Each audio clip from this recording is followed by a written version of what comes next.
versículo 5 até o versículo 8.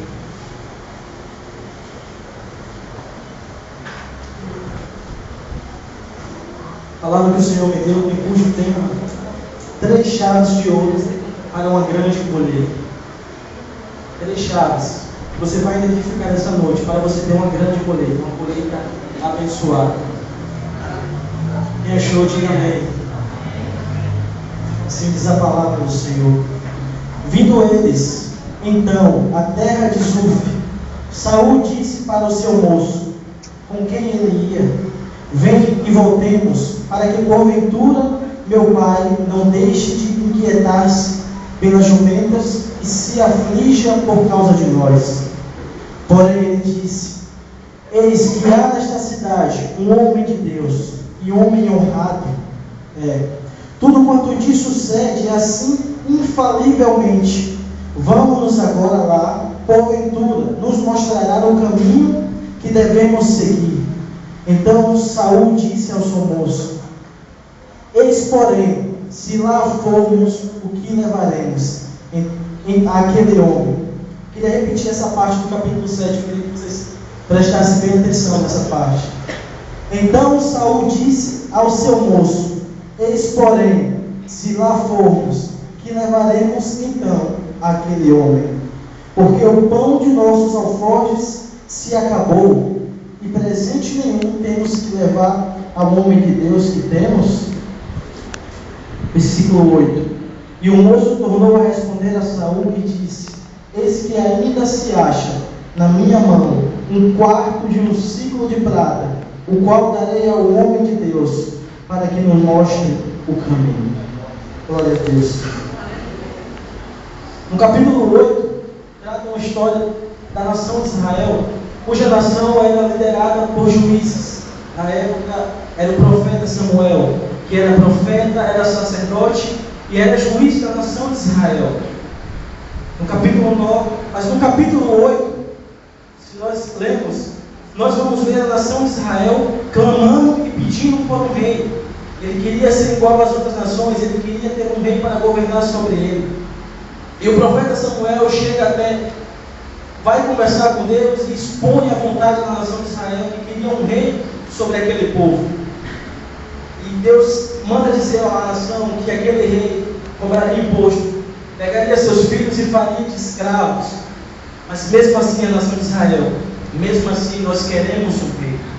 Mesmo assim nós queremos um rei sobre nós. Um rei onde podemos servir e seguir.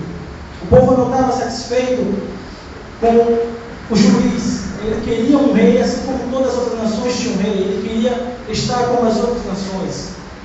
E o interessante que eu vejo, que aqui nesse capítulo 8, a nação de Israel está clamando por um rei. Está pedindo por um rei. No capítulo 8, Saul já era um jovem. Ele já era um jovem, qual o capítulo 9 fala que ele era um jovem muito belo, o mais belo de toda Israel. E o interessante é que o nome de Saul significa um solicitado. O nome de Saul significa um solicitado. Agora veja como Deus ele é perfeito. Apenas no capítulo 8 Israel está pedindo por um rei. Mas anos atrás Deus já tinha gerado Saul e já tinha colocado o nome dele Saul, que significa um solicitado. Agora veja que maravilhoso. O que eu entendo aqui é que antes mesmo de nós pedirmos algo a Deus, pedir uma solução a Deus, há muitos anos atrás Deus já tinha gerado a resposta.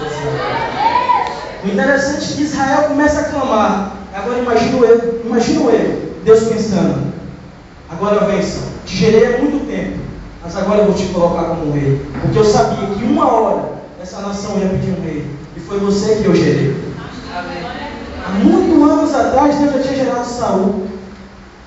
Vamos imaginar que Saul, a palavra diz que era um jovem, um adolescente, na faixa dos 17, 16 anos. Então vamos imaginar que há 16 anos Deus já gerou uma resposta que só foi pedida 16 anos depois. O que você pede hoje, antes de você nascer, Deus já tinha gerado a sua resposta. Antes de você nascer, Deus já tinha gerado a solução que você precisava. A solução que aquele povo precisava. Porque aquele povo clamava por um rei. E aquele rei já tinha sido gerado. Glória a Deus. No capítulo 9, acontece que as jumentas do pai de Saul se desviam, se extraviam. E o pai de Saul chega para Saul e fala: filho, eu preciso que você vá atrás das jumentas. Eu preciso que você encontre as jumentas. Leve contigo um moço, um servo, onde ele vai te ajudar a encontrar as minhas jumentas. E Saul, como um filho obediente ao pai, Saul, como um filho fiel ao pai, ele pega o servo e ele vai atrás das jumentas do pai. A palavra diz no capítulo 9 ainda que ele passa por várias cidades à procura da jumenta. Ele passa por várias cidades à procura das jumentas do pai. Ele procura, no esforço dele, achar as jumentas que o pai tinha perdido. Até que ele chega numa última cidade, já cansado, já a ponto de desistir. Como acontece com muitos de nós. Nós às vezes saímos de casa atrás de uma solução, atrás de resolver um problema. Nós rodamos e nunca achamos a solução. Porque estamos sempre procurando a solução no lado errado, na parte errada, onde Deus não quer que você esteja. Mas Saul chega na última cidade, chega para o moço e ele fala: vamos embora, não vamos procurar mais, porque a uma hora dessa, a outra dessa, meu pai já deve estar preocupado com a gente. Vamos embora, deixa a jumenta para lá. Mas aí um moço, o servo do pai de Saul, que estava com Saul, ele fala: eu sei que nessa cidade há um homem de Deus. E tudo que ele fala acontece, nenhuma palavra cai por terra. E esse homem de Deus era Samuel. E a palavra diz que todas as palavras de Samuel, nenhuma caía por terra. Ele era um homem de Deus, ele era um profeta de Deus. E tudo que ele falava acontecia. E o moço de Deus, ele chega para Saul e fala: ainda há uma solução. Nós rodamos, nós procuramos, nos cansamos, enquanto procurava com nossa força. Agora, Saul, existe um homem de Deus, existe um lugar onde Deus se manifesta. E lá nós vamos achar a direção que precisamos para a nossa vida. Porque só Deus consegue dar a direção que nós precisamos. É só Deus que pode dar a resposta que nós precisamos. E quando tentarmos buscar com a nossa própria força, com a nossa própria vontade, não vamos sair do lugar. O próprio Deus não vai permitir que nós saímos do lugar enquanto tentarmos buscar com a nossa força. Mas enquanto olhar, o lugar onde Deus se manifesta, o lugar onde tem um homem de Deus, onde as palavras são liberadas e nenhuma cai por terra, ali você achará a direção da sua vida. Ali é o lugar onde Deus está se manifestando, ali é o lugar da revelação de Deus. Olhe para o irmão que está do seu lado e diga: ali é o lugar da revelação de Deus. Glória a Deus. Quando o moço chega para Saul e fala: Saul, ali tem um profeta, vamos lá, vamos conversar com ele, vamos pedir que ele dê uma direção para a nossa vida. Saul, ele entendeu e ele creu que ele acharia a sua resposta. Ele entendeu: se Deus está na parada, eu saio com a minha resposta. Se é lá que Deus se manifesta, eu saio com a minha resposta. Eu tenho certeza que eu vou sair com a minha resposta daquele lugar. Ele entendeu que Samuel era um homem de Deus. Mas existe um detalhe, no qual Samuel também entendeu. Saul, ele entendeu que ele não poderia buscar a solução para o seu problema, ele não poderia ir ao lugar da revelação de Deus, sem ao menos despertar gratidão. Ele chega para o seu moço e fala: mas como iremos lá? Eu não tenho nada para oferecer ao profeta, eu não tenho nada para oferecer, o que eu tinha já se consumiu, o que eu tinha já acabou, eu não posso ter um homem de Deus, eu não posso buscar uma resposta, sem ao menos despertar a minha gratidão. E a gratidão de Saul foi uma oferta liberada no seu coração. Ele não quis comprar a resposta. Diferente de o profeta de Neemias, quando vai se mergulhar no rio, ele chega ao profeta, ele quer comprar a sua cura. Ele chega, Naamã chega para o profeta, ele quer comprar a sua cura. Diferente de Saul, ele não queria comprar a resposta, ele queria despertar gratidão, ele estava despertando, ele queria entregar uma oferta por gratidão. Mas entenda um detalhe: você só tem gratidão quando você tem certeza que você vai ter sua resposta. Ele tinha certeza que ele vinha com a resposta e ele quis despertar gratidão, entregando uma oferta ao profeta de Deus, porque ele sabia que aquilo era uma semente. Aquilo era uma semente que ele iria plantar. E o interessante, Saul, ele tinha todos os ingredientes para uma boa colheita. Ele sabia que se ele tivesse a semente apropriada e lançasse no terreno certo, no tempo certo, ele teria sua colheita. E ele para analisar e ele pergunta para o moço: e o que temos para oferecer? E o moço fala: nós temos 4 ciclos de prata. que traduzindo significa 3 gramas de prata. Ele falou, não, a semente genuína eu já tenho. A semente genuína para gerar uma colheita eu tenho. Agora eu preciso saber se o terreno é fértil. Meu amado, a palavra fala que o homem de Deus, o que ele profetizava acontecia. Então não resta dúvida que o terreno era fértil. O terreno fértil é o lugar onde Deus se manifesta, é o lugar onde Deus responde, é o lugar onde Deus fala. Glória a Deus. Agora voltando para a semente genuína. Semente genuína é aquela semente da verdade, é aquela semente que é o seu melhor para Deus. Eu não estou falando de valores, quanto maior o valor, é melhor a sua semente, não. É o seu melhor naquele momento. Isso é uma semente genuína, é uma semente de verdade. Muitas vezes você tem uma semente genuína, mas você não conhece que é uma semente genuína para você ofertar ao Senhor, para você ofertar na obra do Senhor. Muitas vezes você chega na igreja, vamos citar um valor, você chega com 50 reais no bolso e você fala, 50 reais eu vou ofertar.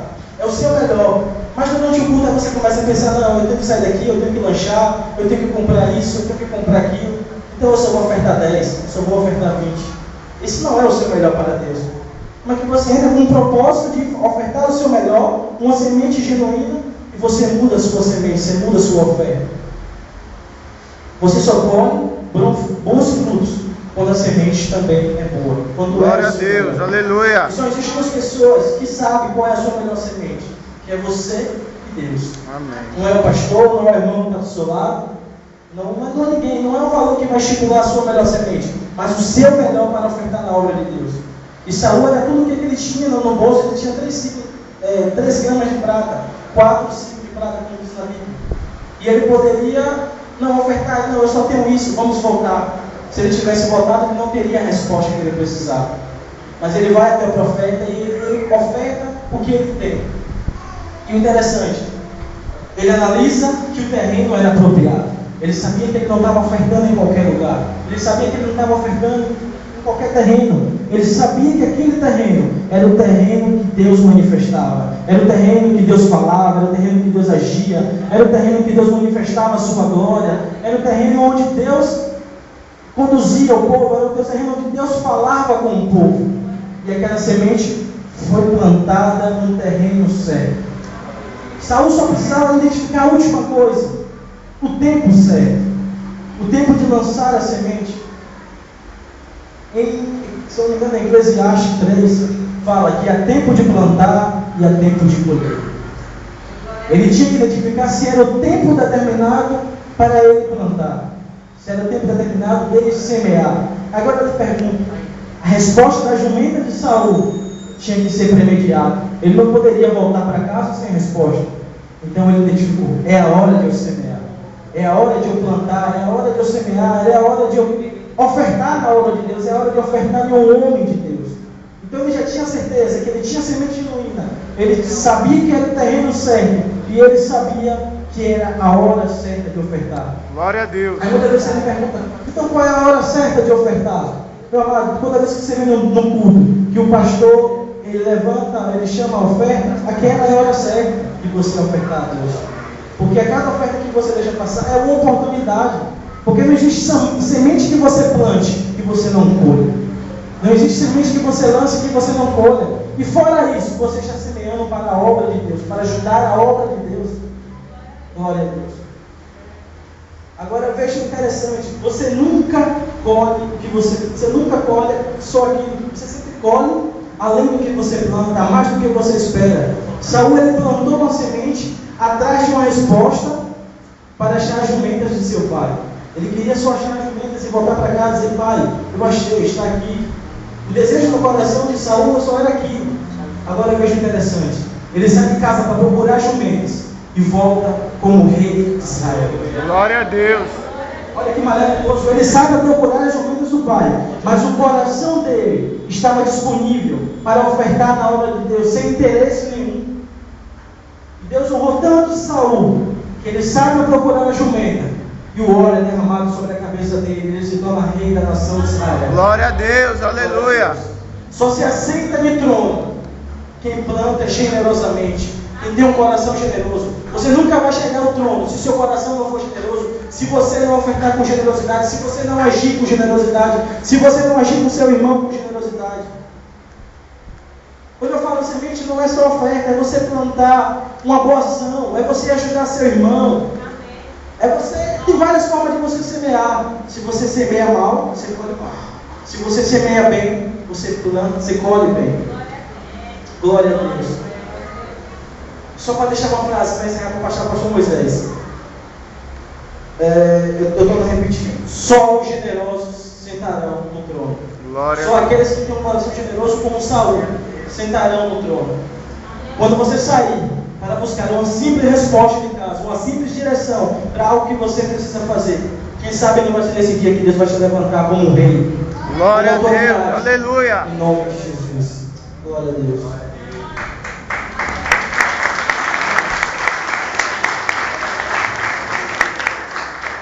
Glória a Deus. Diga para você, irmão, tudo que você precisa para